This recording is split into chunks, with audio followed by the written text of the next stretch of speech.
Students हम discuss करेंगे important news के बारे में। First news is regarding the inflation के पर्सपेक्टिव से है। एवरी मंथ इकोनॉमी के जो डाटाज हैं उनको रिलीज़ किया जाता है। उसी के बेसिस के ऊपर बताया गया कि लास्ट मंथ के दौरान में इन्फ्लेशन रेट के अंदर डिक्लाइन हुआ है।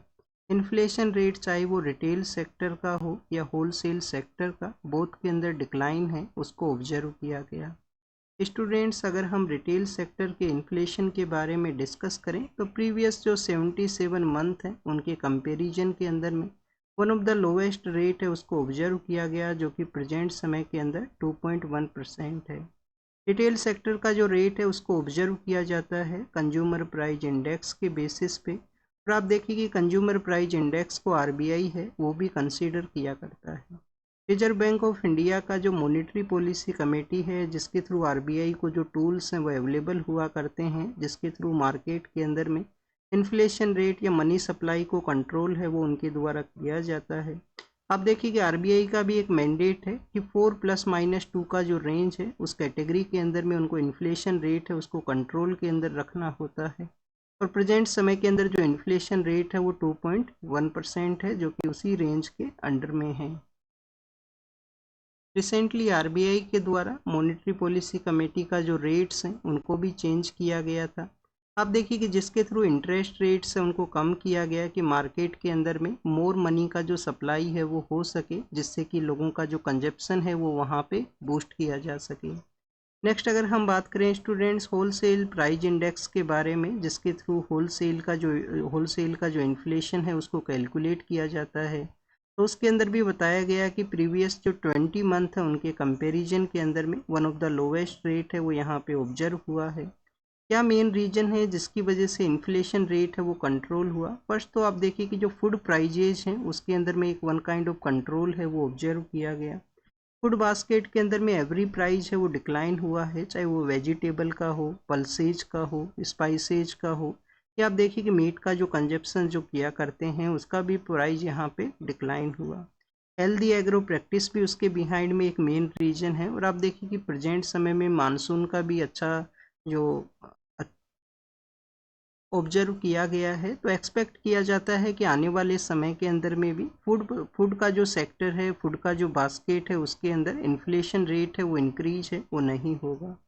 क्रूड ऑयल का जो प्राइजेज है वो भी यहाँ पे डिक्लाइन हुआ है। तो फर्स्ट तो आप देखिए कि फूड सेक्टर के अंदर में प्राइस का डिक्लाइन होना, क्रूड ऑयल का जो प्राइजेज है उनके अंदर भी आपको डिक्लाइन है वो देखने के लिए मिला है। कुछ ऐसे भी सेक्टर्स हैं जहाँ पे जो प्राइस रेट्स हैं वो डिक्लाइन ना होते हुए फ्लैट कर्व है उसको ऑब्जर्व किया गया, मतलब सेम काइंड ऑफ प्राइजेज हैं वो वहाँ पे ऑब्जर्व हुई हैं।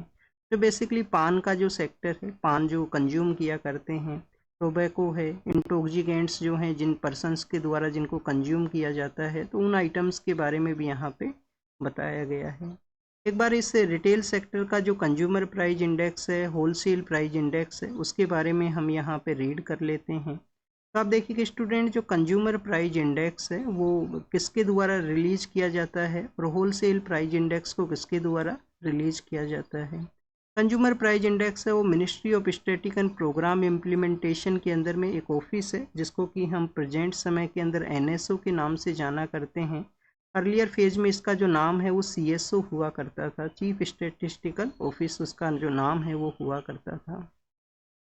WPI जो होलसेल प्राइस इंडेक्स है वो रिलीज किया जाता है ministry of commerce and industry के द्वारा। जो ministry of commerce and industry है उनके द्वारा, एक ऑफिस ऑफ इकोनॉमिक एडवाइजर हुआ करता है, उनके द्वारा ये रिलीज होता है।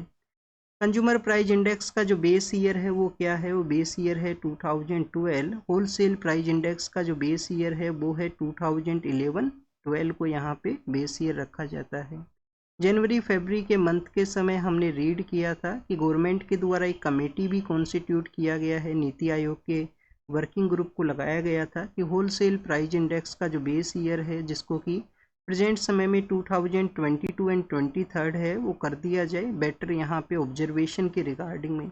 और भी होलसेल प्राइस इंडेक्स का जो कैलकुलेशन है उसके अंदर में चेंजेस के बारे में मेंशन किया गया कि न्यू वे के थ्रू जो कैलकुलेशन है उसको कैरी आउट करने का ज़रूरत है। तो एक बार हम होलसेल प्राइस इंडेक्स के बारे में ऑब्जर्व कर लेते हैं। यहाँ पे आपके लिए एक होमवर्क भी है। होमवर्क आपके लिए ये है कि कंज्यूमर प्राइस इंडेक्स को 4 कैटेगरीज के अंदर में रिलीज किया जाता है। वो कौन सा 4 कैटेगरीज हुआ करती हैं जिसके बेसिस पे हमारा जो CPI इंडेक्स है वो रिलीज होता है? क्या एग्रीकल्चरल जो लेबरर्स हैं उनके लिए अलग से CPI इंडेक्स होता है? तो ये आपको कमेंट सेक्शन के अंदर बताना है। होलसेल प्राइस इंडेक्स का जो कमेटी कॉन्स्टिट्यूट हुआ था, जो वर्किंग ग्रुप इसके कैलकुलेशन प्रोसेस को चेंज करने के रिगार्डिंग में, तो क्या इसका ज़रूरत था? बेसिकली आप देखिए कि कुछ ऐसे प्रोडक्ट्स हैं जिनका कि मल्टीपल कैलकुलेशन होता है, तो मल्टीपल जो कैलकुलेशन है उसको अवॉइड करने के रिगार्डिंग में मल्टीपल उनको जो कैलकुलेट किया जाता है उसको अवॉइड किया जा सके, जिसके रिगार्डिंग में न्यू प्रोसेस ऑफ कैलकुलेशन का रिक्वायरमेंट है। फिर स्टूडेंट्स अगर हम बात करें जो हमारा सर्विसेज का जो सेक्टर है, आप देखिए कि जो सर्विसेज का जो सेक्टर है जो GDP का 55% जो कंट्रीब्यूट है वो करता है, तो उस सेक्टर को यहाँ पे होलसेल प्राइस इंडेक्स के अंदर में नहीं इंक्लूड किया जाता है। हमारे काफ़ी सारे जो टैक्सेज हैं वो भी नहीं इंक्लूड हुआ करते हैं, टैक्सेज हैं वो भी नहीं इंक्लूड हुआ करते हैं, तो जिसके बेसिस पे यहाँ पे न्यू टाइप ऑफ कैलकुलेशन है उसका रिक्वायरमेंट है। जैसे कि US के अंदर में वहाँ पे जो होलसेल का जो सेक्टर है उसको एक डिफरेंट वे के थ्रू कैलकुलेट है वो किया जाता है, जो परचेजिंग पावर के ऊपर में डिपेंड करता है, पर्सन का जो परचेजिंग पावर है उसके रिगार्डिंग में। तो उसी के तरह यहाँ पे हमारी कंट्री में भी चेंज किया जा सके जिससे रियल डाटाज हैं उनको ऑब्जर्व किया जाए। तो ये बेसिकली आप देखिए कि हमने इन्फ्लेशन सेक्टर के बारे में यहाँ पे ऑब्जर्व किया। आज ही के न्यूज़पेपर के अंदर में एक और न्यूज़ यहाँ पे मेंशन है इंडस्ट्रियल प्रोडक्शन और कॉरपोरेट सेक्टर का जो इन्वेस्टमेंट है उसके रिगार्डिंग में, कि प्रीवियस मंथ के दौरान में ये आप देखिए कि पिछले दिनों न्यूज़पेपर में हमने ऑब्जर्व किया था कि IIP इंडेक्स के जो डाटाज हैं वो बताते हैं कि हमारे यहाँ पे जो ग्रोथ सेक्टर है जिसमें डिक्लाइन हुआ है, IIP इंडेक्स जिसमें 40% का जो वेटेज 40% का जो वेटेज है वो हमारी 8 जो कोर इंडस्ट्री हैं, सीमेंट है, क्रूड ऑयल है, कोल है, उसका आप देखिए कि वेटेज है 40%। तो जो 8 कोर इंडस्ट्रीज हैं जिसको कॉन्स्टिट्यूट करते हुए इंडस्ट्रियल सेक्टर का जो प्रोडक्शन है जिसको कि हम डिटरमाइन करते हैं, तो उसमें डिक्लाइन बताते हैं कि कोविड-19 के बाद में मॉनेटरी पॉलिसी कमेटी के द्वारा भी इंटरवेन करते हुए इंटरेस्ट रेट को कम किया गया जिससे कि कंजप्शन इंक्रीज हो, मोर वहाँ पे प्रोडक्शन है उसको कैरी आउट किया जा सके। तो आप देखिए कि इन सभी के बाद में भी हमारे यहाँ पे जो प्रोडक्शन रेट है, जो प्रोडक्शन प्रोसेस है वो काफ़ी डिक्लाइन के अंदर में है। कॉरपोरेट सेक्टर का जो इन्वेस्टमेंट है वो भी काफ़ी कम है।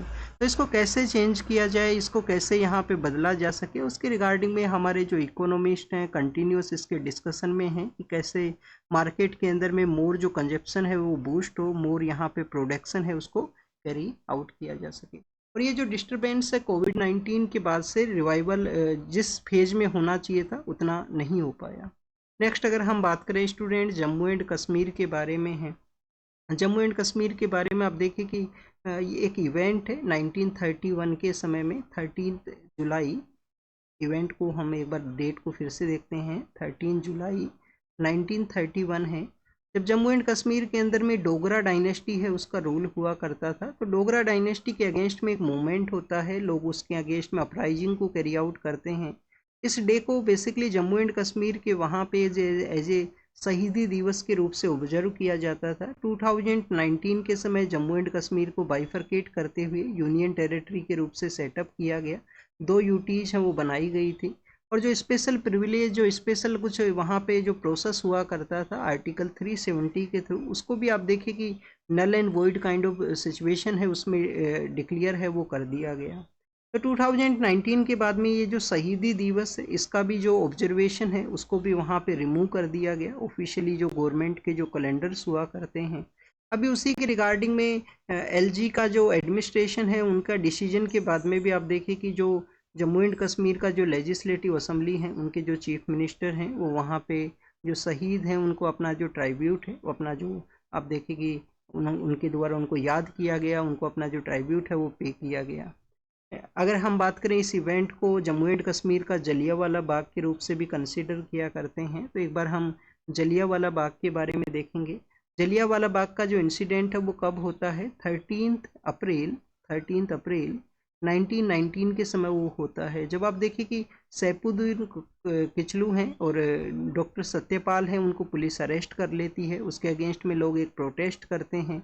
उस समय लोगों के पास में किसी भी तरीके का आर्म्स नहीं था, एक पीसफुल मूवमेंट था। उसके ऊपर में आप देखिए कि फायरिंग है वो किया जाता है, काफ़ी सारे लोगों का डेथ होता है उस जलियांवाला बाग इंसिडेंट के बाद में। जब भी कोई अनार्म्ड जो पीपल्स का मूवमेंट है, कोई पीसफुल मूवमेंट है, उसके अगेंस्ट में फायरिंग का जो इंसिडेंट जो भी है, उसको हम जलियांवाला बाग से ही जो कंपेयर है वो किया करते हैं। जैसे कि आप देखिए कि राजस्थान के बारे में हम गोविंद गुरु के बारे में रीड करते हैं, और जलियांवाला बाग से भी कुछ ईयर पहले 1913 के समय में वहाँ राजस्थान का जो सदर्न पार्ट है वहाँ पे मानगढ़ हिल्स हैं। वहाँ पे कौन सा हिल है स्टूडेंट्स? मानगढ़ हिल हैं, जहाँ से आप देखो कि जो ट्रॉपिक ऑफ कैंसर है वो भी पास करता है। हमारा जो 23.5 जो नॉर्दर्न हेमिस्फेयर का जो लाइन है वो भी वहाँ से पास करता है। तो स्टूडेंट संप सभा उनके द्वारा सेटअप किया जाता है, उसमें ट्राइबल कम्युनिटी के जो लोग हैं वो इकट्ठा होते हैं। उनके अगेंस्ट में भी कॉलोनियल जो फोर्स हैं वो उनके अगेंस्ट में फायरिंग करती हैं, काफ़ी सारे लोगों का डेथ हुआ था। तो उसको राजस्थान का जलियांवाला बाग कंसिडर किया करते हैं। ये जो 13 जुलाई 1931 का जो इवेंट है, जिसको कि जम्मू एंड कश्मीर का जलियांवाला बाग है, वो कंसीडर किया करते हैं। डायनेस्टीज़ के रूल के बारे में एक बार हम फिर से देखेंगे यहाँ पे जम्मू एंड कश्मीर के अंदर में। ये तो डोगरा डायनेस्टी के रूल के बारे में है, जो लास्ट समय उनके जो किंग होते हैं डोगरा डायनेस्टी के ही रूलर थे। आप देखिए कि जम्मू एंड कश्मीर के समय में इनिशियल फेज में कुछ वहाँ पे बुद्धिस्ट डायनेस्टी हैं, हिंदूज डायनेस्टीज हैं, उनका रूल हुआ करता था, जिसमें एक करकोता डायनेस्टी है, एक उत्पाला डायनेस्टी है। बाद में आपको जो मुस्लिम रूल्स हैं उनका प्रेजेंस देखने के लिए मिलता है जम्मू कश्मीर के 12th एंड 13th सेंचुरी के बाद में। डिड्डा नाम का भी एक क्वीन हुआ करती थी। आप देखिए कि जम्मू एंड कश्मीर के उस एरिया से बिलोंग किया करते थे, उनके द्वारा भी कुछ समय के लिए जो रूल है, जो पावर को जो इस्टेब्लिश है वो किया गया था। तो स्टूडेंट्स जब मुस्लिम रूल का वहाँ पे रूल हुआ करता है, तो उस समय भी एक रूलर हुआ करते थे। और हमारे रेस्ट ऑफ इंडिया के अंदर में जो आप देखिए कि एक टैक्सेशन लिया जाता था, जिसको कि जजिया के नाम से जाना करते थे। एक टैक्सेशन लिया करते थे जिसको जजिया के नाम से जाना करते थे। तो जम्मू एंड कश्मीर के एक रूलर हैं जिन्होंने अकबर के द्वारा जब जजिया को एंड किया था, तो उन्हीं से पहले आप देखिए कि जम्मू एंड कश्मीर के जो रूलर हैं उनके द्वारा जजिया को अबोलिश वो कर दिया गया था। वो पर्सन कौन है जिनके द्वारा जजिया को जो अबोलिश वो किया गया था? तो उनके बारे में आप कमेंट सेक्शन के अंदर ज़रूर से बताना, ये आपको पता होना चाहिए। कश्मीर आर्किटेक्चर, जिसमें वुडन का काफ़ी ज़्यादा यूज हुआ करता है। आर्ट एंड कल्चर का जो बुक आप रीड करते हो तो वहाँ पे आपको कश्मीर आर्किटेक्चर है उसके बारे में मिलता है। एंशेंट और मेडिवल हिस्ट्री का जो कश्मीर है उसका जो कंप्लीट हिस्ट्री है वो आप देखिए कि कल्हन का एक किताब है राज तरंगिणी। राज तरंगिणी के अंदर में उसका काफ़ी अच्छा मेंशन है। तो काफ़ी बार यूपीएससी बुक्स के बारे में भी सवाल पूछता है कि राज तरंगिणी जो किताब है वो किसका है, और कोई फेमस जो पर्सन हो जो कश्मीर से बिलोंग किया करता हो, उसके बारे में भी आपको पता होना चाहिए। नेक्स्ट अगर हम बात करें स्टूडेंट चाइना और इंडिया के बारे में है। आप देखिए कि काफ़ी सारे जो स्टूडेंट्स हैं, ये जजिया का जो क्वेश्चन है वो ज़रूर से आप आंसर करना। काफ़ी सारे स्टूडेंट्स हैं जो आंसर राइटिंग के समय इंडिया और चाइना का अगर कोई क्वेश्चन है तो उस समय में इंडो चाइना वर्ड को यूज करते हैं। इंडो चाइना वर्ड को यूज करते हैं। क्या ये जो वर्ड को यूज करना करेक्ट है इंडिया चाइना के पर्सपेक्टिव से? आप देखिए कि करेक्ट नहीं है। इंडो चाइना जो वर्ड है वो यूज होता है बेसिकली वियतनाम, लाओस, कंबोडिया के रिगार्डिंग में, जो कि ड्रग ट्रैफिकिंग की रिगार्डिंग में, जिनको हम गोल्डन ट्राइंगल के रूप से भी कंसीडर करते हैं। आप देखिए कि इंडिया और चाइना के रिगार्डिंग में जो मेन जो बेसिक वर्ड है पॉलिटिकल जो कमेंटेटर्स जो यूज़ किया करते हैं वो है सिनो इंडिया। सिनो इंडिया जो पॉलिटिकल कमेंटेटर, पॉलिटिकल जो एडिटर्स हैं जो पुराने समय से लिख रहे हैं, जो काफ़ी सारे एक्सपीरियंस हैं, उनके द्वारा सिनो इंडिया वर्ड है उसको यूज किया जाता है। नेक्स्ट अगर हम बात करें स्टूडेंट्स, अब हमारे जो मिनिस्टर ऑफ एक्सटर्नल अफेयर हैं वो चाइना के विजिट के लिए गए हैं। एससीओ का जो आने वाले समय में लीडर्स का मीटिंग होगा, उसी के रिगार्डिंग में जो फॉरेन मिनिस्टर्स का एक जो डिस्कशन है वो वहाँ पे किया गया। चाइना के जो काउंटर पार्ट हैं उनके साथ में भी डिस्कशन हुआ है, एससीओ के रिगार्डिंग में भी कहा गया है। तो यहाँ पे हम हर एक बेसिक पॉइंट को डिस्कस करेंगे जो इस न्यूज़ से रिलेटेड है। फर्स्ट ऑफ ऑल आप देखिए कि हमारे जो मिनिस्टर ऑफ एक्सटर्नल अफेयर हैं उनका जो विजिट है 2019 के बाद में चाइना के वहाँ पे है। और ये अगर हम बात करें स्टूडेंट, जो गलवान वैली के अंदर में जो क्लैश हुआ था, गलवान वैली के अंदर में जो क्लैश हुआ था इंडिया और चाइना के फोर्सेज का, उसके बाद में फर्स्ट टाइम हमारे जो एक्सटर्नल अफेयर मिनिस्टर हैं उनका चाइना के वहाँ पे विजिट है। लास्ट ईयर आप देखिए कि हमारे रिलेशंस हैं लिटिल बिट इम्प्रूव हुए थे, और उस दौरान में फिर 2024 का जो SCO का मीटिंग कंडक्ट हुआ था, कहाँ पे हुआ था स्टूडेंट्स? कजान नाम का वो सिटी है, कजान नाम का सिटी है रसिया के अंदर में। वहाँ पे हमारे पॉलिटिकल लीडर्स का भी जो मीटिंग है वो कंडक्ट हुआ था इंडिया और चाइना के। नेक्स्ट आप देखिए कि यहाँ पे अब डिस्कशन है वो क्या किया गया, डिस्कशन यही किया गया है कि डी एस्केलेशन का जो प्रोसेस है उसको कैरी आउट किया जाए, कि जो हमारी फोर्सेज हैं जिनके बीच में पीस तो इस्टेब्लिश हो चुका है, बट पीस इस्टेब्लिश होने के बाद में उनको फिर से जहाँ पे जो उनका ओरिजिनल पोजीशन था इस कन्फ्लिक्ट से पहले, वहाँ पे उनको मूव है वो करना चाहिए। तो डी एस्केलेशन के बारे में है यहाँ पे कि लाइन ऑफ एक्चुअल कंट्रोल के ऊपर में डी एस्केलेशन हो, पीपल टू पीपल कॉन्टैक्ट है उसको यहाँ पे फिर से रीस्टेब्लिश किया जाए, जो इंडिया और चाइना के लिए काफ़ी ज़्यादा इम्पोर्टेंट है ट्रेड को कैरी आउट करने के रिगार्डिंग। तो ट्रेड का तो आप देखिए कि काफ़ी ज़्यादा इम्पोर्टेंस इस वजह से भी है कि पीपल टू पीपल कॉन्टैक्ट की वजह से हमारे काफ़ी सारे स्टूडेंट्स चाइना के वहाँ पे जाते हैं, काफ़ी सारा जो ट्रेड है वो इंडिया और चाइना का आपको एक दूसरे के ऊपर में डिपेंडेंट है वो देखने के लिए मिलते हैं। और यहाँ पे जो थर्ड पॉइंट इनके द्वारा कहा गया है वो कहा गया है कि ट्रेड को रेस्ट्रिक्ट करने के रिगार्डिंग में कोई भी जो मेजर्स हैं और कोई भी ऐसे जो इनिशिएटिव हैं जो रोड ब्लॉक क्रिएट करते हैं तो उनको अवॉइड करने का ज़रूरत है। तो आप देखिए कि ट्रेड के रिगार्डिंग में इनके द्वारा कहा गया कि कोई भी ऐसे मेजर हैं जो कि रोड ब्लॉक को कैरी आउट करते हैं उनको यहाँ पे रिमूव है वो करना है। अब आप देखिए कि ये स्टेटमेंट क्यों दिया गया है, और हमारे जो प्राइम मिनिस्टर सर हैं जब ब्राज़ील के विजिट के लिए थे तो जब भी उनके द्वारा कहा गया था कि रोड ब्लॉक के रिगार्डिंग में को जो भी डिसीजंस हैं उनको हमें अवॉइड करने का ज़रूरत है, उनको हमें रिमूव करने का ज़रूरत है जो ट्रेड के पर्सपेक्टिव से हो। चाइना का एक रिसेंट पॉलिसी है कि जो क्रिटिकल मिनरल्स हैं, जो रेयर अर्थ मिनरल्स हैं, उनका जो एक्सपोर्ट है उसको कंट्रोल किया जाए। अब आप देखिए कि रेयर अर्थ मिनरल्स का जो एक्सपोर्ट है उसको कंट्रोल करने के बारे में कहा गया है। रेयर अर्थ मिनरल्स हमारे रिगार्डिंग में किस तरीके से इम्पोर्टेंट हैं, हमारा जो इलेक्ट्रिकल व्हीकल्स हैं उसके मैन्युफैक्चरिंग के अंदर में रेयर अर्थ मिनरल्स का इम्पोर्टेंस है, जिसका 90% प्रोडक्शन चाइना के वहाँ पे होता है। हमारे जो सोलार पैनल्स हैं, PM सूर्य घर में मुफ्त बिजली योजना है, उसके रिगार्डिंग में सोलार पैनल्स के कंस्ट्रक्शन के पर्सपेक्टिव से भी इम्पोर्टेंस है। और स्टूडेंट सेमीकंडक्टर का जो इंडस्ट्री है उसको भी ये जो इम्पोर्टेंट रोल है वो प्ले करते हैं, रेयर अर्थ मिनरल्स हैं। फिर अगर हम नेक्स्ट बात करें, हमारा जो फार्मास्यूटिकल का जो सेक्टर है, फार्मास्यूटिकल सेक्टर के अंदर में आप देखिए कि एक्टिव फार्मास्यूटिकल इंग्रेडिएंट्स हैं वो हुआ करते हैं, जो हमारी फार्मा सेक्टर के रिगार्डिंग में एक बेसिक रॉ मटेरियल आप कह सकते हो, रॉ मटेरियल का रोल प्ले करते हैं, जो चाइना से ही इंडिया को सप्लाई होते हैं, और उसी के बाद में हमारा जो फार्मास्यूटिकल सेक्टर है उसमें प्रोडक्शन है वो कैरी आउट किया जाता है। तो स्टूडेंट्स इस तरीके से इंडिया डिपेंड करता है चाइना के ऊपर में काफ़ी सारे जो इम्पोर्टेंट यहाँ पे प्रोसेस हैं उसके रिगार्डिंग में। नेक्स्ट आप देखिए कि यहाँ पे डीमोबिलाइजेशन ऑफ ट्रूप्स के बारे में है, SCO के बारे में भी मेंशन किया गया, जो अभी रिसेंटली SCO के डिफेंस मिनिस्टर्स का मीटिंग हुआ था कि SCO को जो टेररिज्म है उसको एड्रेस करने का ज़रूरत है, और किसी भी तरीके से जो आतंकवाद है उसको टॉलरेट है वो नहीं करना चाहिए, जीरो टॉलरेंस का जो पॉलिसी है वो हमें अडोप्ट करना चाहिए। अब आप देखिए कि SCO के बारे में आपको ये पता होना चाहिए कि SCO का जो ऑर्गेनाइजेशन है उसी का एक विंग है RATS, regional anti terrorist squad है, रीजनल एंटी टेररिस्ट स्क्वाड है। कहाँ पे इसका हेडक्वार्टर है? ताशकंद के अंदर में इसका हेडक्वार्टर है। आप देखिए कि तो ताशकंद है वहाँ पे इसका हेडक्वार्टर है। और स्टूडेंट्स रेड्स होने के बाद में भी, रेड्स SCO का विंग होने के बाद में भी डिफेंस मिनिस्टर्स का जो मीटिंग हुआ था अभी रिसेंटली, उस दौरान में आप देखिए कि जो पहलगाम टेरर अटैक है उसको नहीं कंसिडर किया गया SCO का जो डिफेंस मिनिस्टर्स के आउटकम के अंदर में। तो ये कुछ एरियाज हैं जिसके बारे में हमने डिस्कस किया, जो हमारे फॉरेन मिनिस्टर के द्वारा कहा गया है कि इन एरियाज़ के अंदर में अगर कंसिडरेशन होता है तो इंडिया और चाइना के जो रिलेशंस हैं वो कंटिन्यूस यहाँ पे बूस्ट होंगे। स्टूडेंट्स अब एग्ज़ाम के पर्पज़ से आपको 2-3 बेसिक थिंग्स यहाँ पे पता होना चाहिए। अब आप देखिए कि ट्रेड के बारे में मेंशन है, तो आपको एक बात यहाँ पे पता ये होना चाहिए कि हमारे यहाँ पे ट्रेड के अंदर में ट्रेड तो बूस्ट हुआ है, बट मोर जो बेनिफिट है वो चाइना को है। ट्रेड कंटिन्यूस डेफिसिट सिचुएशन में है, ट्रेड के अंदर में चाइनीज कंपनीज मोर एक्सपोर्ट को कैरी आउट करते हैं इंडिया के रिगार्डिंग में।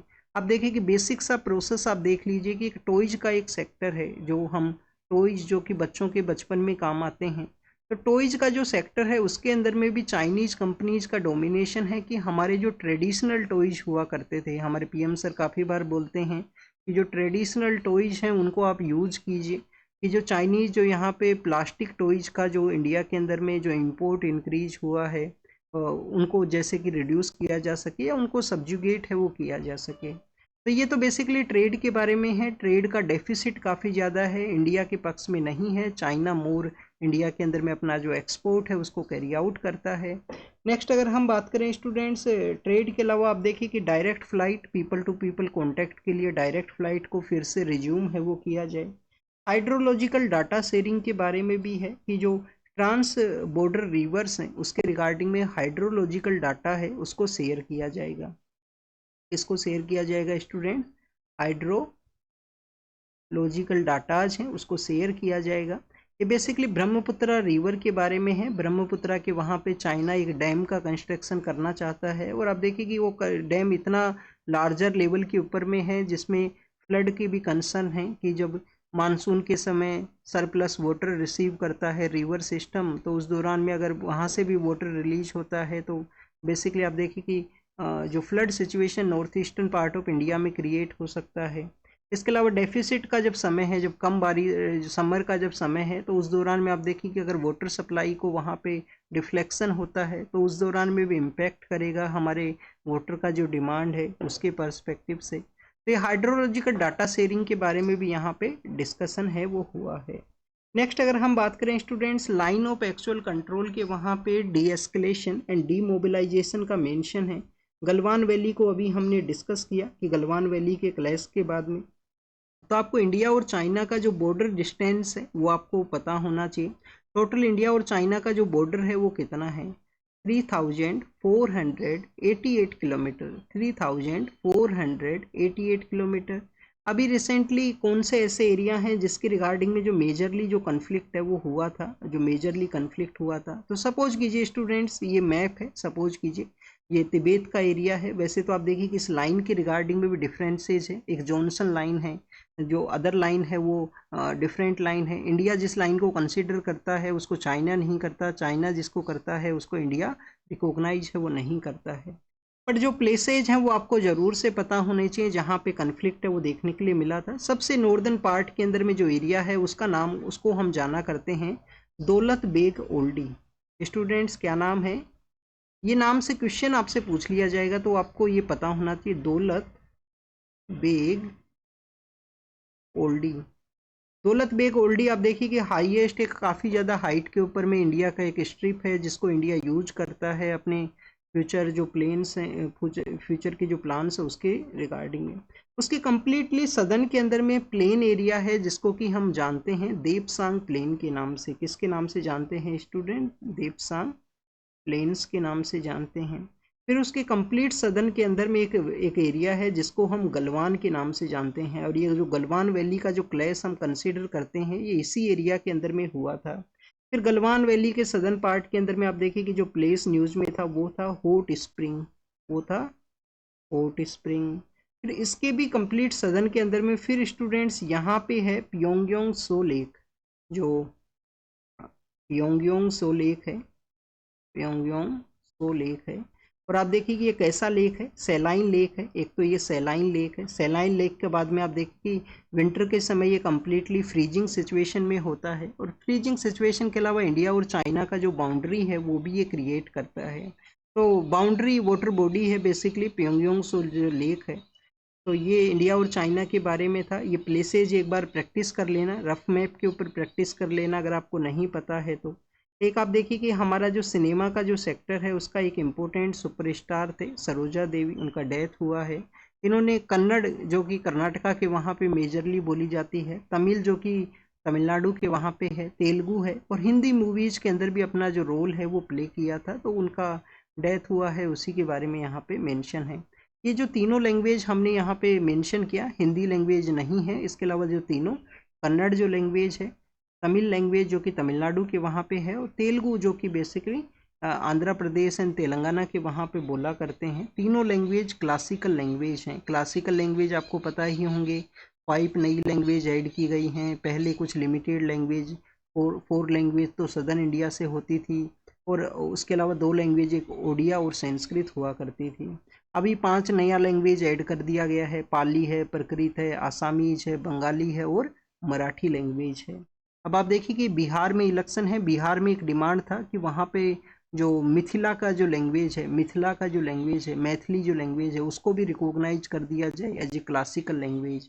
उसके कुछ क्राइटेरिया हैं क्लासिकल लैंग्वेज रिकॉग्नाइज होने के। डीजीसीए जो कि हमारे यहाँ पे एविएशन सेक्टर का एक रेगुलेशन बॉडी है, उन्होंने बोइंग के जो एयरक्राफ्ट हैं, बोइंग बेसिकली क्या है, एयरक्राफ्ट जो होते हैं, प्लेन्स जो हुआ करते हैं, उसका मैन्युफैक्चरिंग वाला ये कंपनी है बोइंग। तो बोइंग के जो एयरक्राफ्ट है उनका फ्यूल का जो स्विच है उसका इंस्पेक्शन कैरी आउट किया जाए आने वाले समय के अंदर में। अभी आप देखिए कि ये जो यूएस का भी जो यहाँ पे एविएशन का जो एजेंसी है उनके डायरेक्शन के बाद में, और अभी रिसेंटली जो प्रिलिमिनरी रिपोर्ट आया है, जो अभी एयरक्राफ्ट का जो क्रैश हुआ था उसके पर्सपेक्टिव से इंस्पेक्शन के जो ऑर्डर्स हैं वो दिए गए हैं। बोइंग एक कंपनी है जिन्होंने एयरक्राफ्ट का मैन्युफैक्चरिंग स्टार्ट किया। आप देखिए कि एयरबस है, बोइंग है, ऐसी 2 कंपनी हैं जो मोर डोमिनेटेड है वो हुआ करते थे। बोइंग के वर्किंग प्रोसेस के बारे में, और एक बार आप देखिए कि 2015-16 के समय में कुछ प्लेन्स का जो क्रैश है वो होना स्टार्ट हुआ था। फिर उसके बाद में उस प्लेन को डाउन कर दिया गया, उसको रिमूव कर दिया गया। और आप देखिए कि उसकी रिगार्डिंग में एक डॉक्यूमेंट्री है, नेटफ्लिक्स के ऊपर में ये डॉक्यूमेंट्री है। तो जब भी आपको समय मिले आप देख लेना। ऐसा नहीं है कि न्यूज़पेपर को ख़त्म किया और डॉक्यूमेंट्री देखने लगे। जब भी आपको समय मिले, जब भी आप देखते हो, डॉक्यूमेंट्री का नेम है डाउनफॉल है, नेटफ्लिक्स के ऊपर में अवेलेबल है। बोइंग के ऊपर में बेस है, क्योंकि बोइंग किस तरीके से कंपनी बनती है, कैसे वो मिस्टेक्स आती हैं, जब कैसे भी कोई भी एयरक्राफ्ट का जो क्रैश होता है, जब आप देखिए कि पायलट के ऊपर में एलिगेशन वो लगा दिए जाते हैं, जो बिग कंपनीज है अपने डिफेक्ट को ओवरकम करने के लिए, या उसको जो मेनली एलिगेशंस हैं वो पायलट के ऊपर में आपको देखने के लिए मिलते हैं। काफ़ी बार एयरक्राफ्ट के अंदर में भी डिफेक्ट होता है, ऐसा ही पहले भी हो चुका है। नेक्स्ट अगर हम बात करें स्टूडेंट्स, एक कॉलेज स्टूडेंट के द्वारा एलिगेशंस वो लगाए गए थे, कि उनका जो सेक्सुअल हरेसमेंट है वो किया गया है वहाँ पे कॉलेज के अंदर में। अब देखिए कि इंक्वायरी किया गया, बट उनका किसी भी तरीके से ना लेने के बाद में, उनके ऊपर कोई डिसीजन ना लेने के बाद में, उनके द्वारा अपना सेल्फ इमोलेशन है, जो आत्मदाह का जो कोशिश है वो उनके द्वारा किया गया। अपने आप को आग है वो आग से जला लिया गया। तो स्टूडेंट्स, फर्स्ट ऑफ ऑल हम यहाँ पे जो सेक्सुअल हरेसमेंट, जो वर्किंग प्लेस हैं, जो हमारे एजुकेशन इंस्टीट्यूशंस हैं, वो सेफ एंड सिक्योर होनी चाहिए। तो उसके रिगार्डिंग में आप देखिए कि सबसे पहले तो आपको पता होना चाहिए, सुप्रीम कोर्ट ने 1997 के समय गाइडलाइंस को रिलीज किया था। गाइडलाइंस का नाम क्या है? विशाखा गाइडलाइन। गाइडलाइन क्या है students? Vishakha guideline. Vishakha guideline के थ्रू सुप्रीम कोर्ट का जो यहाँ पे जो डिसीजन है वो क्या है? डिसीजन यही था कि हमारे जो वर्किंग प्लेस हैं, जो इंस्टीट्यूशंस हैं, वो सेफ़ एंड सिक्योर होने चाहिए, जिससे कि वुमेन्स का जो पार्टिसिपेशन है वो इंक्रीज हो सके। फिर गवर्नमेंट के द्वारा 2013 के समय एक कानून लाया गया। 2013 का एक्ट है prevention of sexual harassment at work place, या आप देखिए कि जो कंप्लीट जो नेम है वो ये है, sexual harassment of women at the work place prevention, prohibition और रिड्रेसल एक्ट है 2013 का। एक्ट क्या बोलता है? ऐसा कोई भी इंस्टीट्यूशन जिसमें मोर देन 10 जो पर्सन है, 10 या मोर देन 10 पर्सन हैं जो वर्क करते हैं, तो वहाँ पे आपको एक इंटरनल कंप्लेंट कमेटी है उसको कॉन्स्टिट्यूट करना होगा। एक कमेटी है वो एग्जामिन करेगा क्या ये जो एलिगेशंस हैं वो करेक्ट हैं। फिर आप देखिए कि अगर लेस देन 10 पर्सन है, यहाँ पे आपके पास में 1 to 9 के आसपास जो एम्प्लॉयज़ हैं या टोटल पर्सनस है उस इंस्टीट्यूशन के अंदर में, तो आप लोकल कंप्लेंट कमेटी है उसको आप कॉन्स्टिट्यूट करोगे, जो लोकल डीएम है उनके सुपरविजन या लोकल जो भी ऑफिशियल है उनके अंडर में रहेगा। तो स्टूडेंट्स, ये तो आप देखिए कि हमारे वर्क प्लेस हैं, जो इंस्टीट्यूशंस हैं, उनकी सेफ्टी एंड सिक्योरिटी के बारे में है। यहाँ पे जो पर्सन है जिनके द्वारा, जो गर्ल स्टूडेंट हैं जिनके द्वारा एलिगेशंस लगाए गए थे, उसी के रिगार्डिंग में ये प्रोटेस्ट सब देखने के लिए मिला है। तो आप देखिए कि सेल्फ एम्यूलेशन उनके द्वारा किया गया, उनके द्वारा आत्मदाह का कोशिश किया गया। आपको पता होना चाहिए कि हमारे जो अर्लियर जो यहाँ पे अर्लियर जो क्रिमिनल लॉ जो हुआ करते थे, जिनको कि हम आईपीसी के अंडर में रेगुलेट किया करते थे, तो आप देखिए आईपीसी के अंडर में इस तरीके के रेगुलेशंस थे। अगर किसी पर्सन के द्वारा सुसाइड किया गया है या अटेम्प्ट टू सुसाइड का कोशिश किया गया है, तो उनको पनिशमेंट है वो दिया करते थे अगर उनका सुसाइड फेल होता है या उनको कैप्चर कर लिया जाता है। काफ़ी बार ये जो आईपीसीसी का जो सेक्शन था, आप देखिए सेक्शन आई थिंक 109 था, आई थिंक 109 था, एग्जैक्ट नंबर नहीं पता है। तो आप देखिए कि जो उस मिसयूज भी उसका देखने के लिए मिलता था। तो क्या अब रिसेंटली जो क्रिमिनल लॉज को जो चेंज किया गया, भारतीय न्याय संहिता कर दिया गया, तो क्या उसके अंदर में इस तरीके का जो प्रोसेस है उसको कम्प्लीटली चेंज किया गया है कि किसी भी पर्सन जिसने अटेम्प्ट टू डाई या सुसाइड करने का कोशिश किया गया है, जिसको पनिश करने का जो प्रोसेस था। तो स्टूडेंट्स आप देखिए कि अगर किसी के द्वारा आत्मदाह का कोशिश किया जाता है और जो गवर्नमेंट वर्किंग प्रोसेस है उसको इम्पैक्ट करता है, तो उसकी रिगार्डिंग में तो पनिशमेंट स्टिल यहाँ पे है। ये जो प्रोसेस था जिसको 2018 के समय वैसे कोर्ट के पार्लियामेंट के द्वारा भी इसको जो बदल दिया गया था, चेंज कर दिया गया था। अभी जो प्रोसेस है उसमें ये है कि गवर्नमेंट जो वर्किंग जो मैन है उनका जो ड्यूटी के अंदर में अगर आप किसी भी तरीके का ऑब्स्ट्रक्शन क्रिएट करते हो, इस तरीके का जो आत्मदाह करने का कोशिश है, तो आपको जो पनिशमेंट है वो दिया जा सकता है। नेक्स्ट अगर हम बात करें स्टूडेंट्स, यहाँ पे पंजाब के पर्सपेक्टिव से है, पंजाब गवर्नमेंट के द्वारा एक बिल लाया गया है कि सैक्रिलेज का अगर कोई कोशिश किया जाएगा, जो हमारे होली स्क्रिप्चर्स हैं उनको अगर आप देखें कि किसी भी तरीके का जो एक्ट है वो रहेगा उनके अगेंस्ट में, तो वहाँ पे पनिशमेंट है वो स्ट्रिक्ट पनिशमेंट है वो दिया जा सके। अब कौन कौन से यहाँ पे जो होली जो स्क्रिप्ट्स हैं जिनको इंक्लूड किया गया है, आप देखिए कि जो सिखिज्म के अकॉर्डिंग में जो इम्पोर्टेंट है, श्री गुरु ग्रंथ साहिब है, श्री गुरु ग्रंथ साहिब है। फिर आप देखिए कि हिंदुइज्म के अगेंस्ट रिगार्डिंग में भागवत गीता है, भागवत गीता है हिंदुइज्म के अकॉर्डिंग में।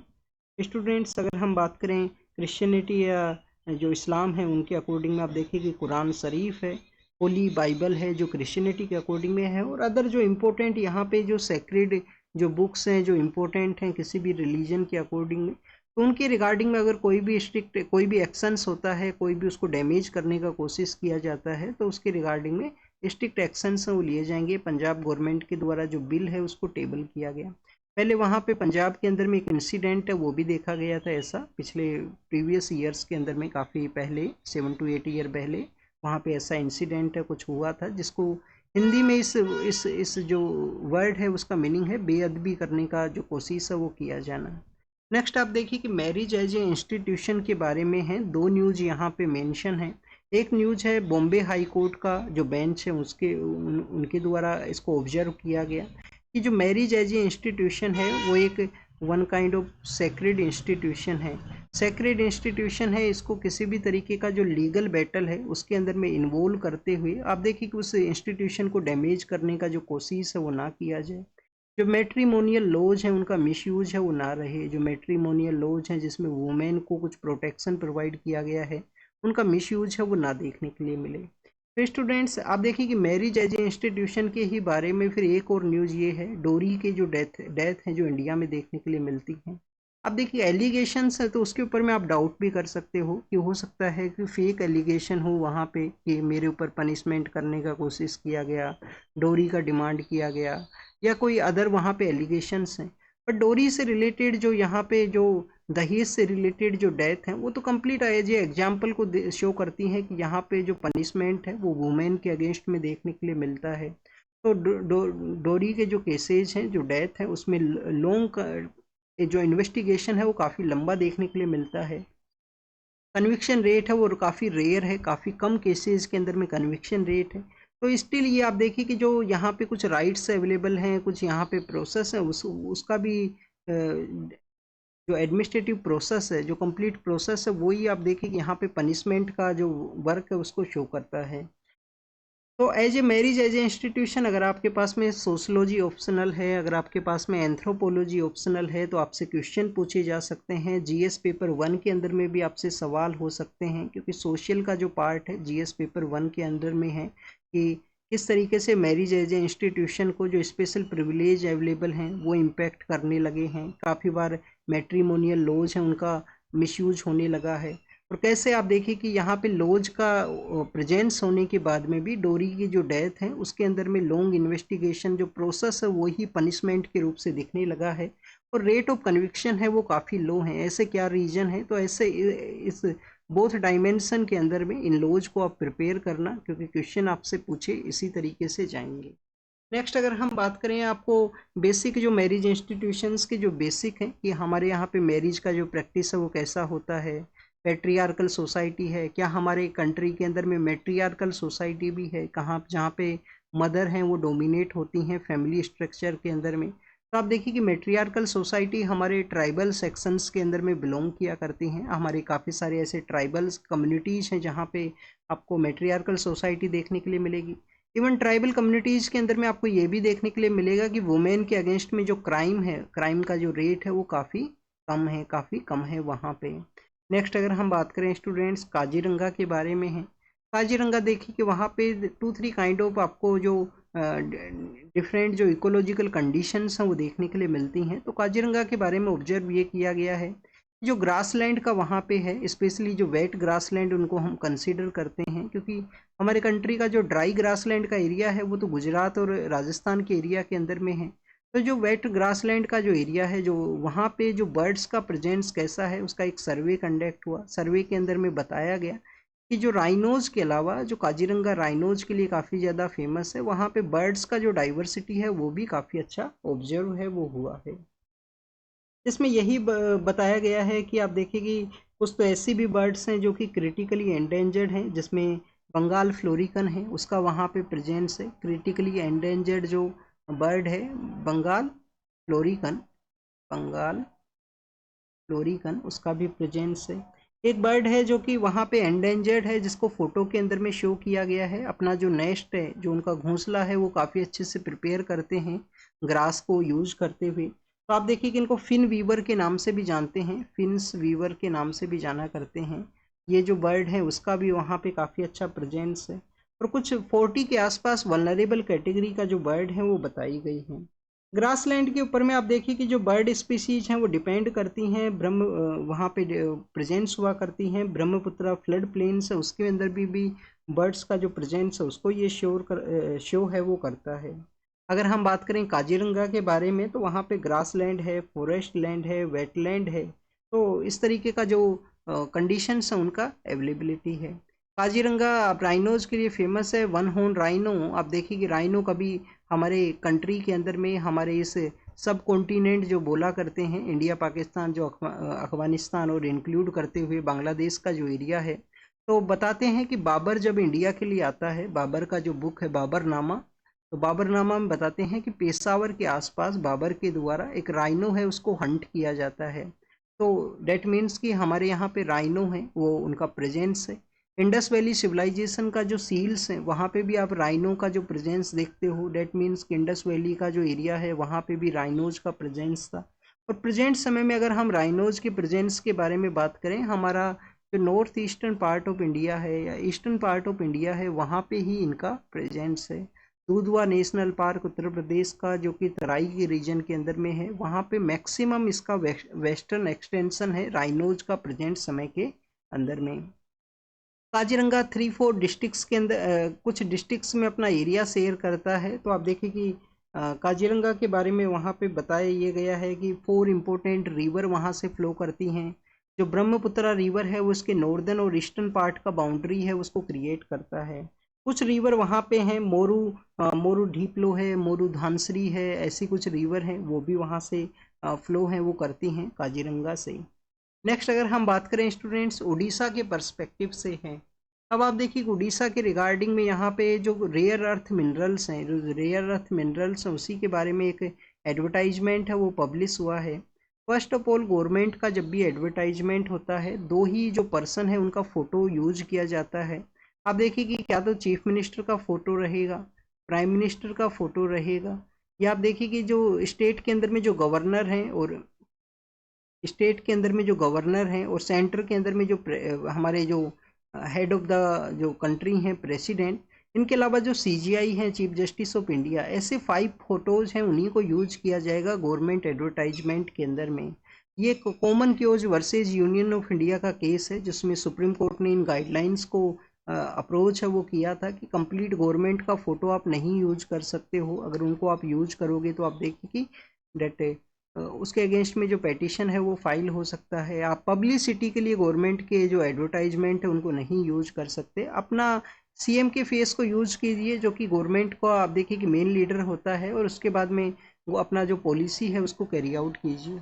नेक्स्ट अगर हम बात करें स्टूडेंट्स, उड़ीसा स्टेट के द्वारा आप देखिए कि यहाँ पे कहा गया है कि उनके द्वारा स्पेशल जो इंडस्ट्रियल एरियाज हैं उनको डेवलप किया गया, जिसमें उनके रेल के साथ में भी कनेक्टिविटी है, रोड के साथ में भी कनेक्टिविटी है, और पोर्ट का भी वहाँ पे प्रेजेंस है, पारादीप पोर्ट है, उसको शो करते हुए बताया गया है।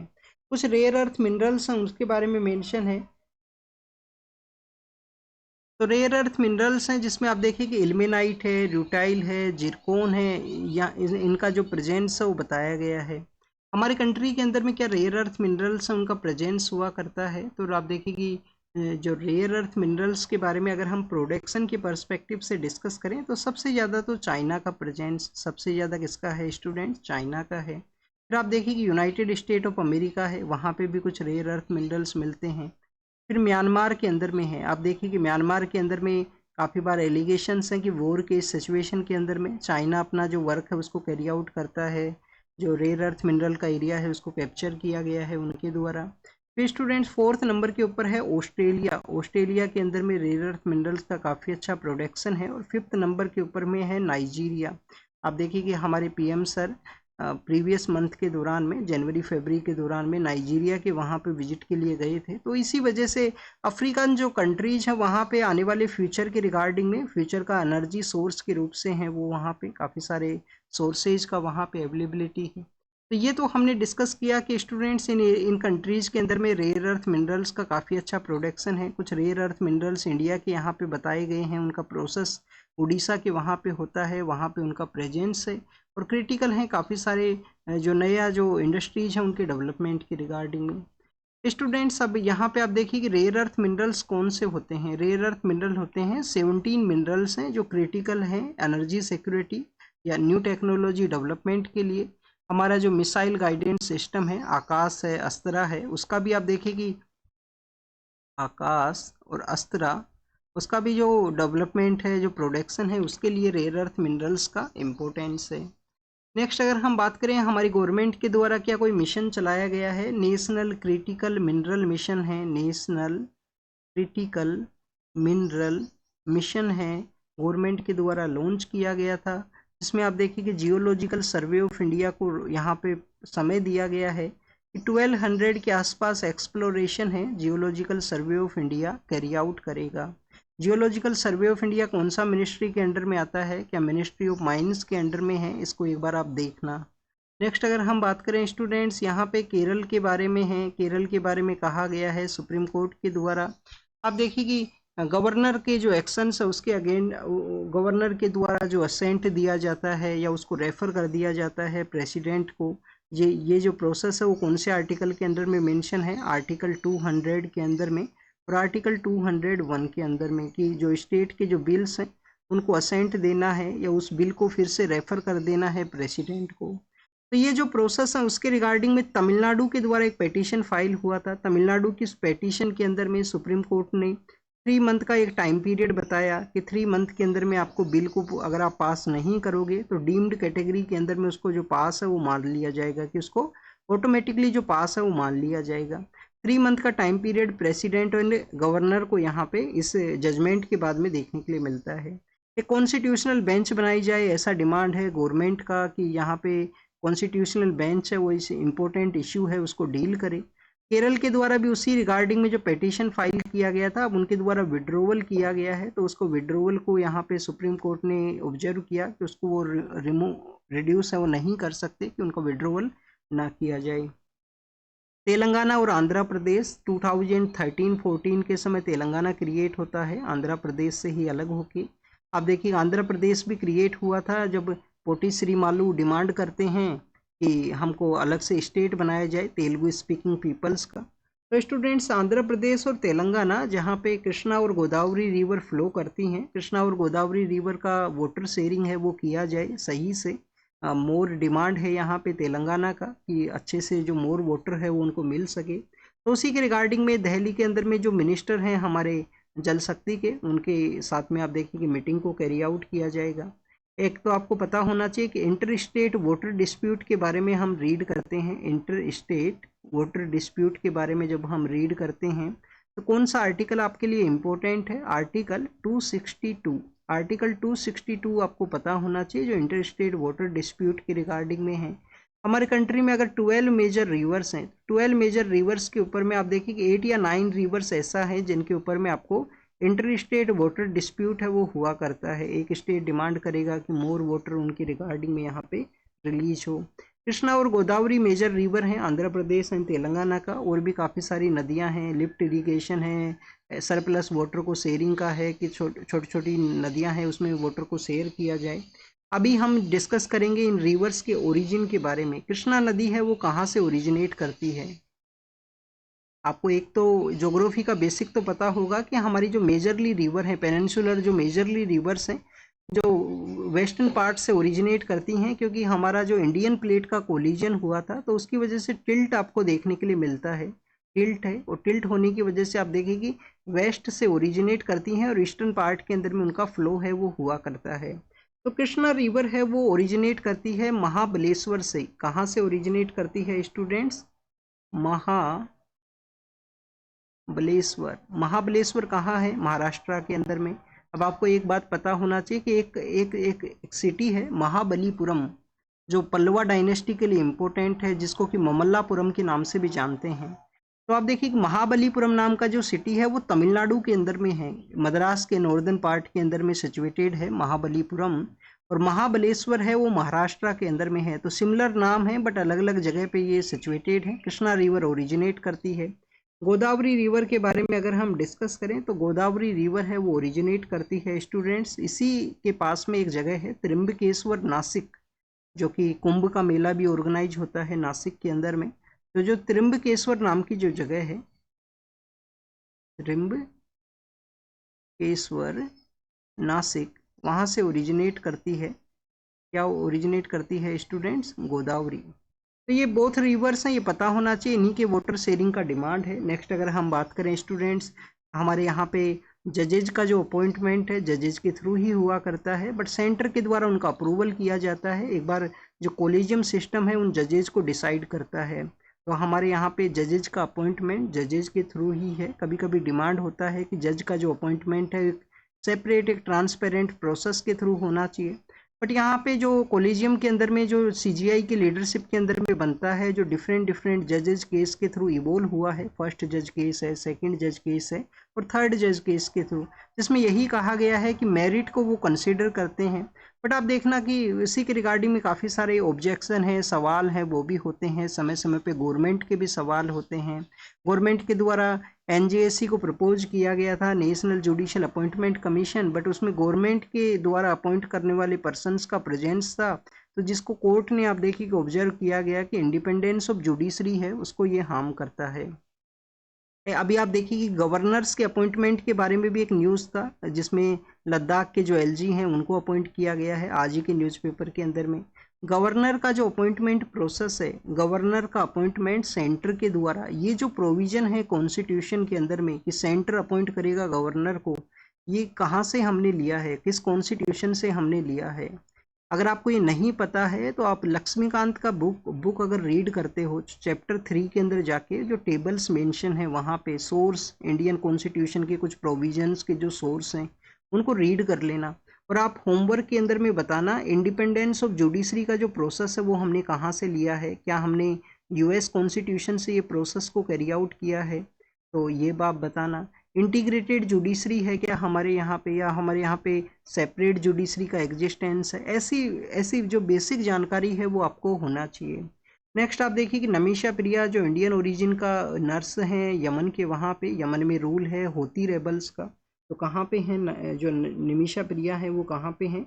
यमन के अंदर में है। यमन में आप देखिए कि होती रेबल्स का वहाँ पे रूल है, जिनके द्वारा पावर को टेक ओवर किया गया था। इनके ऊपर कुछ डेथ के कुछ चार्जेस हैं और उनको एग्जीक्यूट करने के बारे में, एग्जीक्यूशन को स्टॉप करने के रिगार्डिंग में सेंटर के पर्सपेक्टिव से एक पेटिशन को फाइल किया गया कोर्ट के अंदर में। सेंटर ने कहा कि हमारे द्वारा मैक्सिमम जितना भी कोशिश हो सकता था वो किया गया है। ईरान के थ्रू भी कोशिश करवाया गया है, क्योंकि यमन में जो होती रेबल ग्रुप्स हैं उनको ईरान आप देखिए कि सपोर्ट करता है, और रेबल ग्रुप के अंदर भी अलग अलग विंग्स हैं, वहाँ पे विंग्स, उसके अंदर भी काफ़ी सारे विंग्स हैं। तो स्टूडेंट्स आप देखिए कि कोशिश कंप्लीट किया गया है, बट अगर उनको एग्जीक्यूशन करवाया जाता है, अगर उनका होता है इवन इंडियन गवर्नमेंट के द्वारा, तो जो ब्लड मनी का जो कॉन्सेप्ट है, ब्लड मनी क्या होता है कि अगर डेथ हुआ है तो उसको आप पैसे के थ्रू आप देखिए कि यहाँ पे कंपनसेट करने का कोशिश किया जाए। तो ब्लड मनी को भी डबल करने का कोशिश किया गया इंडिया के द्वारा कि हम डबल जो प्राइस है उनको पे करेंगे। ईरान के जो पॉलिटिकल जो पर्सन हैं, जो यहाँ पे डिप्लोमेट है, उनके द्वारा कहा गया था कि इंडिया का जो मैसेज है उसको वो एक्सटेंड करेंगे यमन के वहाँ पे होती रेबल्स के वहाँ पे। तो ये बेसिकली आप देखिए कि ब्लड मनी एंड उस कंट्री के जो रूल्स हैं, हमारे किसी भी तरीके के डिप्लोमेटिक रिलेशंस हैं वो नहीं है होतीज के साथ में। नेक्स्ट अगर हम बात करें स्टूडेंट्स एमजी नरेगा के बारे में है। एमजी नरेगा को आप देखिए कि वहाँ पे 3 इयर्स बैक के अंदर में अटेंडेंस का जो डिजिटल अटेंडेंस का सिस्टम है वो मैंडेटरी किया गया था। अब उसके अंदर में भी बताया गया है कि नेशनल मोबाइल जो मॉनिटरिंग सिस्टम है, जिसमें अटेंडेंस सिस्टम को भी मैनिपुलेट है वो किया जा सकता है। तो सेंटर के द्वारा स्टेट्स को कहा गया कि जो भी आपके वर्कर्स हैं एमजी नरेगा स्कीम के अंडर में, उनका वेरीफाई है उसको कैरी आउट कीजिए। होमवर्क है आपके लिए, यहाँ पे होमवर्क आपके लिए ये है कि किस मिनिस्ट्री के अंडर में है। क्या मिनिस्ट्री ऑफ पंचायती राज के अंडर में है? मिनिस्ट्री ऑफ पंचायती राज है, मिनिस्ट्री ऑफ रूरल डेवलपमेंट है, कौन सा मिनिस्ट्री के अंडर में है ये स्कीम एमजी नरेगा का। अब बिहार के एक इम्पोर्टेंट पॉलिटिशियन हुआ करते थे रघुवंश प्रसाद, वो आप देखिए कि इस एक्ट को लेके आए थे इनिशियली पार्ट के अंदर में, उनके द्वारा इसको लाया गया था, फिर गवर्नमेंट इसको अडोप्ट करती है, यूपीए गवर्नमेंट उस समय में, और नरेगा इसका नाम होता था, बाद में महात्मा गांधी वर्ड है उसको ऐड किया गया। बेनिफिट क्या है इसके? एक तो एम्प्लॉयमेंट को प्रोवाइड करता है, चाहे आप देखिए कि 100 डेज का ही एम्प्लॉयमेंट ये देता है, बट देता तो है लोगों को। नेक्स्ट आप देखिए क्या कोई कमी भी है? कमी है स्टूडेंट्स कि इसका कमी ये है कि यहाँ पे किसी भी तरीके का जो स्किल का रिक्वायरमेंट है वो नहीं है। तो आप यहाँ पे लेबर फोर्स तो प्रिपेयर कर रहे हो कंट्री के अंदर में, बट स्किल उनके पास में कुछ भी नहीं है, ऑन पेपर कोई भी स्किल का उनके पास में जो क्वालिफिकेशन नहीं है। दैट मीन्स कि स्टूडेंट्स अनस्किल लेबर फोर्स को क्रिएट करना one kind of burden he create करेगा आने वाले समय के अंदर में। तो इसके प्रो भी हैं, कॉन्स भी हैं, ऐसे आपको पता होना चाहिए। मनरेगा को काफ़ी बार क्रिटिसाइज किया जाता है जो जो यहाँ पे इंडस्ट्रियल सेक्टर के जो लोग हैं उनके द्वारा, किसकी वजह से लेबर का जो मूवमेंट होता था वो रिड्यूस हुआ है। नेक्स्ट आप देखिए कि सुप्रीम कोर्ट के द्वारा हमारा जो ऑनलाइन सेक्टर है, जो स्पेशली सोशल मीडिया है, उसके through right of free speech and expression को देखने के लिए मिला है, उसका कम्प्लीटली अब्यूज़ है। आप देखिए कि सोशल मीडिया प्लेटफॉर्म्स के ऊपर में अगर आप वहाँ पे रेन का फ़ोटो अगर आप अपलोड करते हो, तो अगर आप लिटिल बिट फेमस पर्सनैलिटी हो तो कोई इसको कंडेम करेगा कि रेन क्यों दिखा रहा है, कोई इसको कंडेम करेगा कि यहाँ पे तो ड्राई है, ड्राइनेस के बारे में आपने कभी नहीं बोला। तो वो काफ़ी आप देखिए कि डिफरेंट प्लेस है, काफ़ी डिफ़िकल्ट प्लेस भी है, क्योंकि वहाँ पे एवरी चीज़ का क्रिटिसिज्म है और अब्यूज़ एंड इसके बारे में जो मेंशन किया गया, तो इसमें आप देखिए कि freedom of speech and expression को देखते हुए उसको यूज करते हुए कभी भी ऐसा कोशिश ना किया जाए कि हमारा जो फर्टर्निटी है, हमारा जो सेक्युलरिज्म है, जो किसी भी इंडिविजुअल पर्सन का जो डिग्निटी है, उसको वो किसी भी तरीके से इम्पैक्ट है वो करे। बट स्टूडेंट्स आपको देखने के लिए मिलेगा कि कुछ जो काफ़ी बार आपको जो कास्ट लेवल के ऊपर में भी बैटल हुआ करती है, रिलीजन के बेसिस पे भी वहाँ पे जो कीबोर्ड से बेसिस में जो बैटल है वो देखने के लिए मिलेगा सोशल मीडिया प्लेटफॉर्म्स के ऊपर में। नेक्स्ट अगर हम बात करें स्टूडेंट्स, हमारा जो अभी सल्फर डाइऑक्साइड का जो एमिशन है उसके रिगार्डिंग में जो सेंट्रल गवर्नमेंट के द्वारा जो डिसीजन लिया गया, कैसे कोल प्लांट्स हैं जो आउटर एरिया में हैं, पॉपुलेशन वहाँ पे नहीं है मोर, तो फ्लू गैस डीसल्फराइजेशन के जो यहाँ पे उनको इक्विपमेंट्स लगाने थे सल्फर डाइऑक्साइड के एमिशन के रिगार्डिंग में, उसको ज़रूरत नहीं है। कॉस्ट इफेक्टिव बताया गया है, अपने जो डिसीजंस उनको कॉस्ट इफेक्टिव उनके द्वारा बताया गया। तो स्टूडेंट्स, ये सल्फर डाइऑक्साइड के बारे में था, ऑलरेडी हम डिस्कस कर चुके हैं कि 2015 के समय गवर्नमेंट का डिसीजन था फ्लू गैस डीसल्फराइजेशन सिस्टम को इम्प्लीमेंट करने का। 8% के आसपास थर्मल पावर प्लांट हैं वो इसको इम्पोज किए हैं, सभी के द्वारा नहीं किया गया। अभी आप देखिए उसके रिमूवल के बारे में है, और अभी ऐसा भी बताया गया है कि ऐसा जो यूनिट्स हैं जहाँ पे दो जो यूनिट्स हैं उनका कंटिन्यूस यूज है, तो 11% को मैंडेटरी है वो किया गया है। इसके रिगार्डिंग में कंसर्न है सोशल, जो काफ़ी सारे न्यूज़पेपर्स ने इसके पर्सपेक्टिव से अपना जो न्यूज़ है वो पब्लिश किया है, आर्टिकल्स पब्लिश हुए हैं कि ये इम्पैक्ट करेगा हमारा जो क्लीन एयर का जो इनिशिएटिव्स हैं उनको ये इम्पैक्ट करेगा। तो SO2 का जो एमिशन है उसके बारे में कोर्ट के द्वारा सेंटर के द्वारा कहा गया कि डेट SO2 का एमिशन है वो काफ़ी कम है हमारे कंट्री के अंदर में, ये उनका यहाँ पे कहना है। एग्जाम के लिए क्या इंपॉर्टेंट है, फ्लू गैस डीसल्फराइजेशन आप जरूर से पढ़ लेना, आपसे क्वेश्चन पूछा जा सकता है। शुगर कंटेंट ऑयल कितना है, ये जो गवर्नमेंट डिपार्टमेंट्स के ऊपर में जो इंडियन स्नैक्स हैं जो अवेलेबल हुआ करते हैं, समोसा है, कचौरी है, तो उनका परसेंटेज है वो पब्लिक किया जाए, उसको भी बताया जाए। हमारे यहाँ पे क्या प्रॉब्लम है, बेसिकली आप देखें कि हमारे यहाँ पे 2-3 प्रॉब्लम आपको देखने के लिए मिलती हैं। एक तो रीयूज करना, रीयूज किसको करना, ऑयल को रीयूज करना। हाई हाई सोल्ट कंटेंट है, हाई शुगर कंटेंट है, वो आपको यहाँ पे देखने के लिए मिलेगा। तो 2-3 इम्पैक्ट हैं हमारे जो फूड सेक्टर के रिगार्डिंग में। FSSAI नाम का एक इंस्टीट्यूशन है, 2006 के समय इसको बेसिकली जो लीगल पावर है वो दिया गया था। FSSAI का मेन काम है, आप देखिए कि जो फूड कंजप्शन का जो सेक्टर है उसके अंदर में रूल्स एंड रेगुलेशंस को कैरी आउट करना। नेक्स्ट अगर हम बात करें स्टूडेंट्स लोकस्ट के बारे में है, जिसको हम टिड्डी के नाम से भी जानते हैं। तो साइंटिस्ट ने एक नया फिनोमेना बताया है कि कैसे इसको जो इनका अटैक होता है उसको रोका जा सकता है। ट्रेडिशनल वे में अभी जो फार्मर्स हैं वो क्या करते हैं, एंटी जो पेस्टिसाइड्स हैं, इंसेक्टिसाइड्स हैं, उनको यूज किया करते हैं। लोकस्ट बेसिकली क्या होते हैं, लोकस्ट आप देखिए कि शॉर्ट हॉर्न ग्रासोपर्स हैं जो ये हुआ करते हैं, शॉर्ट हॉर्न ग्रासोपर्स हुआ करते हैं, 4 काइंड ऑफ मिला करती हैं। डैमेज ये क्रिएट करते हैं लैंड को भी, फूड सिक्योरिटी को भी, इन्वायरमेंट को भी।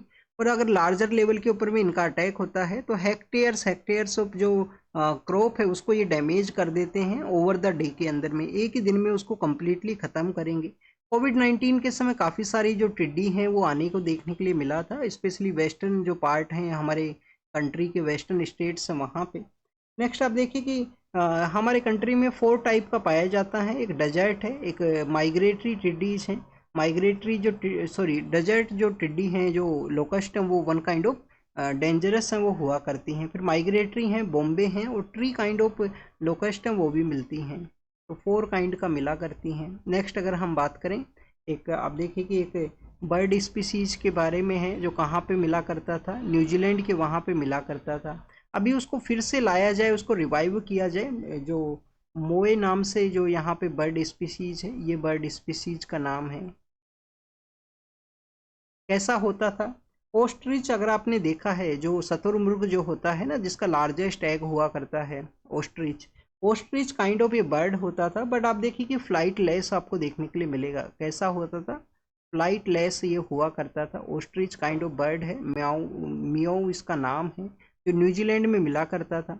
500 या 400 पहले ये एक्सटिंक्ट हो चुका है, 400 ईयर पहले ये एक्सटिंक्ट हो चुका है। अब इसको कैसे लाया जाएगा, क्या जीन एडिटिंग करके लाया जाएगा, ये एक मूवी डायरेक्टर के द्वारा यहाँ पे मेंशन किया गया है। जीन एडिटिंग को मेन बताया गया है कि उसके थ्रू इसको लाया है वो जा सकता है। तो ऐसा आपको नाम पता होना चाहिए। आप देखिए कि न्यूजीलैंड के अंदर में तो एक रिवर है, उसको लिविंग एंटिटी कंसीडर कर लिया गया था, उस रिवर को रिवाइवल करने के रिगार्डिंग में वहाँ का लोकल ट्राइब के द्वारा। न्यूजीलैंड एक आइलैंड कंट्री है, काफ़ी सारे आइलैंड्स वहाँ पे हैं जहाँ पे ये सिचुएटेड है। और आप देखिए ऑस्ट्रेलिया और न्यूजीलैंड को सेपरेट करने वाला जो वाटर बॉडी जो वहाँ से पास होता है, जिसको कि हम कुक स्ट्रेट के नाम से जानते हैं। नेपाल के जो जो यहाँ पे पॉलिटिकल लीडर हैं उनके द्वारा कहा गया कि अगर कॉन्स्टिट्यूशन के अंदर अमेंडमेंट लाया जाता है तो उसको ये सपोर्ट करेंगे। नेपाल के अंदर में आप देखिए कि 2015 के समय कॉन्स्टिट्यूशन के रिगार्डिंग में ही एक मूवमेंट हुआ था, मधेसी जो रीजन है नेपाल के अंदर में, तो मधेसी मूवमेंट देखने के लिए मिला था। वहाँ के लोगों का लिटिल बिट राइट्स को कम कर दिया गया था, लोगों का मूवमेंट हुआ, मधेसी मूवमेंट। और मधेसी रीजन के जो लोग हैं उनके ब्लड रिलेशन, बोलते हैं ना रोटी बेटी का जो रिलेशन है, डेट मीन्स कि वहाँ पे मैरिज रिलेशन है, ब्लड रिलेशन है, फैमिली रिलेशन है, वो इंडिया के साथ में, इंडिया के बिहार है, उत्तराखंड का एरिया है, वहाँ से आपको देखने के लिए मिलते हैं। नेक्स्ट अगर हम बात करें स्टूडेंट जर्मनी के बारे में है, जर्मनी के अंदर में आप देखिए कि एक डॉक्टर हुआ करते थे, पैलिएटिव केयर के अंदर में वो पर्सन है, उनका इंगेजमेंट था, कुछ लोगों का डेथ हुआ है, अब उनको कोर्ट के अंदर में जो ट्रायल के ऊपर बुलाया गया है, तो जर्मनी के जो डॉक्टर हैं उनके बारे में है। नेक्स्ट आप देखिए कि कंबोडिया ने कहा है कि जो भी यूथ है उसको मिलिट्री के अंदर अपना सर्विस देना होगा, क्योंकि कंबोडिया और थाईलैंड का एक कन्फ्लिक्ट हुआ था रिसेंटली बॉर्डर के रिगार्डिंग में। आप देखें कि सपोज कीजिए स्टूडेंट्स यहाँ पे म्यांमार है, म्यांमार के साउथ ईस्टर्न पार्ट के अंदर में ये जो एरिया है ये बेसिकली थाईलैंड का है, और इसके साउथ ईस्ट पार्ट के अंदर में जो कंबोडिया है, तो ये कंबोडिया के बारे में है कि जो अपना मिलिट्री के अंदर सर्विस देना होगा। ये यूएस के फायरिंग इंसिडेंट के बारे में है, एग्जाम के लिए नहीं इम्पोर्टेंट है। गजा के अंदर में ट्रूस का ज़रूरत है, कुछ लोगों का डेथ हुआ है जो इजराइल फोर्सेज के द्वारा अटैक किया गया, और यूएस के पॉलिटिकल लीडर ने टैरिफ को यूज़ किया है, कहा है कि अगर आने वाले 50 डेज के अंदर में यूक्रेन के साथ में रसिया अपना कन्फ्लिक्ट को नहीं रिजोल्व करता है तो उसके ऊपर टैरिफ है वो लगा दिए जाएंगे। सीरिया के अंदर में एक एरिया है, सेक्टेरियन क्लैश वहाँ पे स्टार्ट हुए हैं, ड्रूज का जो एरिया है, और इजराइल ने कहा है कि वो अपना स्ट्राइक को कैरी आउट करेंगे। तो आप देखिए कि सीरिया का जो एरिया है उसको किसके नाम से जानते हैं, ड्रूज है। हो सकता है इसको प्रोनाउंस डिफरेंट वे में करते हों। और एक आप देखिए कि एक जो ट्राइबल कम्युनिटी है वो हुआ करती हैं बोदिन्स, जिनको हम कंसिडर किया करते हैं, जो डेजर्ट में रहा करते हैं, उनके बीच में ये कन्फ्लिक्ट हुआ है। वहाँ पे सेक्टेरियन कन्फ्लिक्ट में इजराइल के द्वारा इंटरवेन किया गया। और स्टूडेंट्स ईरान के बारे में है, कोई स्पेसिफिक न्यूक्लियर टॉक्स का डेट नहीं है यूएस के साथ में। तो ये कुछ न्यूज़ था वर्ल्ड के पर्सपेक्टिव से। एक बार आप जो ये जो ट्राइबल जो सेक्शन है इसके बारे में आप देख लेना, जिनको ब्योदिन्स के नाम से हम जानते हैं, और सीरिया का ये जो प्लेस है उसको देख लेना। और आप देखिए कि इजराइल के द्वारा यहाँ पे इंटरवेन किया गया है। आपको पता होना चाहिए कि सीरिया का जो हाईएस्ट माउंटेन है, माउंट हार्मन जो है, वो इजराइल के ही पास में है। और गोलन हाइट्स का जो एरिया जो कि इजराइल के कंट्रोल में है प्रेजेंट समय में, वो सीरिया का है, बेसिकली सीरिया का है। इजराइल ने उसको अनेक्स कर लिया था। तो इजराइल और सीरिया के अगर टॉक्स होते हैं तो गोलान हाइट्स को भी आप देखिए कि कैसे कैरी आउट किया जाएगा, या इजराइल उसको डिलीवर करेगा या नहीं करेगा, ये क्वेश्चंस हैं। बट हो सकता है डिस्कशन में उसका मेंशन हो जब दो कंट्रीज के वहाँ पे एंगेजमेंट कैरी आउट हो। तो student this is all the information related to the today's newspaper. आप काफ़ी लेट हो गया आज का आपका न्यूज़पेपर, तो कोशिश करेंगे कि कल से इसको जल्दी अपलोड करें। Thank you very much.